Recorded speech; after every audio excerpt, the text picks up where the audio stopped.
But yeah, so if we could get Dr. Paul in, I mean, of course, we're a political committee, so we can't officially endorse any candidate because it limits our fundraising capability. But if we could get Dr. Paul in office, that would just solve all of our problems, wouldn't it? I think so, on so many levels, not just this issue. Yes. He just makes so much sense. I've said this time and time again. That's probably going to be his downfall, is that he does make so much sense. I don't think a lot of people recognize reason when they hear it. Well, that's true. They've been brainwashed. Yeah. It's just my opinion. Yes, that's a great opinion. I did see him speak last weekend, and somebody asked him how has he been able to work so long in Washington, D.C. with basically all the insanity that goes on up there, and how has he been able to keep such a good attitude towards the whole thing? What was his answer? I'm curious. He said, I just try to realize that these people don't know what they're doing. They don't realize they've been brainwashed like the rest of America. They just don't get it, That's probably true. It's sad, but I think, I know the average layperson kind of goes by what they hear, and that's law to them.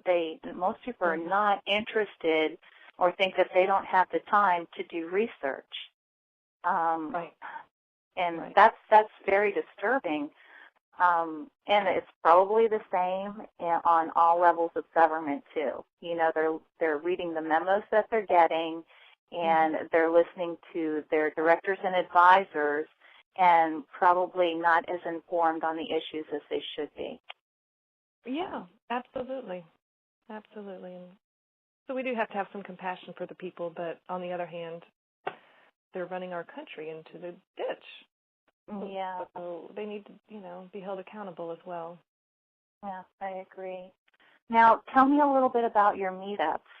Can anyone go? Is it by invitation only? Yes, anybody can go. We have 9 meetup chapters on our website, PUFMM, www.PUFMM.org. You can find meetup chapters there. The Facebook pages, we have over 30 Facebook pages, and those can just be searched either through PUFMM or People United for Medical Marijuana in the Facebook search bar. But yeah, it's not by invitation only. We accept everybody. We don't discriminate. So yeah, absolutely. Wonderful. Now, do you have anything planned locally anytime soon? Anything that you'd like to invite people to? Oh, goodness gracious. What do we have coming up? I have not set a date for it, but I need to do that. We are having a activist training seminar course to get people educated and motivated to get out there and help us get signatures. Well, that's really exciting. Yeah, I've not heard. That is. That's a great idea. Yeah. Well, at the beginning of the campaign, we traveled around the state and did it in every major city, and that was a whole lot of fun and met a whole lot of people, but we haven't done that in a while, and so we're going to start at least with our first one back here in Orlando. Yeah, that's wonderful. I think a lot of people would be, more interested in getting involved, but they may not know what to do. Right. What to do. That simple. It's like, sure, I'd sign a petition, I would do this, I'd do that, but, I think their options just aren't real clear to them, what is going to be effective and what's not. So, that's great. It's great that you have that training, because it seems, well, I know, by the progress alone that you've done, you're very knowledgeable. I think you'd give great direction. So that's wonderful. I'm excited to hear that. I'll try to make one of yours. Thanks. Wonderful. Okay. Now, Kim, can you tell us a little bit, tell us a lot. Tell us all you know, if you can fit it into this time period, about the medical benefits of marijuana. Oh, goodness. I can't tell you everything I know, but what I can tell you is, yes, cannabis cures cancer as well as hundreds of other diseases. The research is just unbelievable. There's been over 15,000 research studies done on cannabis, all proving its efficacy. As a matter of fact, one study out of, it's very difficult to get studies done in the United States because cannabis is still illegal. Right. Out in California, most of our research, as far as in the United States, comes out of California. And one doctor at UCLA decided to study the efficacy of cannabis on lung cancer. And actually, he was looking to see that cannabis caused lung cancer, is kind of the idea that he had when he went into the study.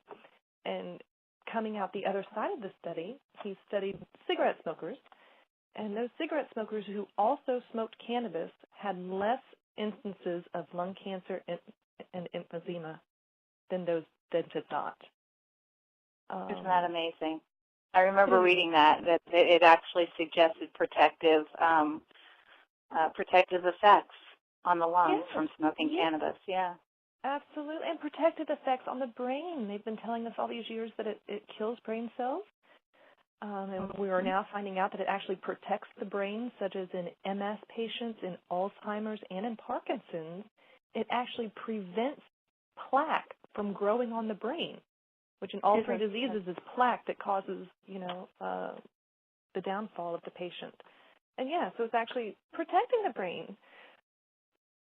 So that is amazing.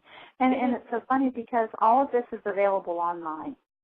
All the studies are available online. They're there for anyone to research. I know PubMed has some excellent studies, some excellent results from the studies that were done. Mm-hmm. So, And Patients Out of Time is another great nonprofit organization that they do every 2 years. They do educate a whole weekend long of educational seminars just on cannabis research and what they've done over in other countries with where they can do research and bring the findings to us here. I mean, it's just amazing. Wow. So the research is definitely out there. Mm-hmm. It is amazing. Now, Kim, you had mentioned something to me that I had never heard of before, and it is so interesting. When you're talking about cannabis curing different types of diseases, you said that their strengths actually lie in the different strains that identify with, each unique disease. Can you tell us more about that? Yes, a lot of people don't understand how one plant can cure so many different diseases. And really, the cannabis has well over 100 different strains, and each different strain reacts differently to different diseases. So a person with MS would take a different strain than those, suffering from cancer or depression or, a host of other diseases. And there's different strengths, too. There are strains of cannabis that hardly have any THC in them, which is the psychoactive molecule, but yet it still cures disease. Okay, that's interesting. Yeah. That's very interesting because I do believe that a lot of people think that they're going to get loopy if they, undertake going this medication in lieu of, mainstream pharmaceuticals. So no, they will not necessarily be able to tell at all in their head, foggy-headed or whatever people want to call it. Right. But and actually when it comes down to curing like cancer, it's not, in general, smoking the cannabis is not the best way to take your medicine. Just like kids out there, smoking allergy medicine, completely different effects than taking it orally. So we really encourage people to take it orally.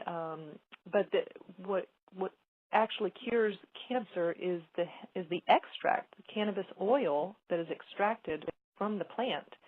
And literally the size of a pea is all people need to take twice a day of this concentrated gel substance to cure cancer.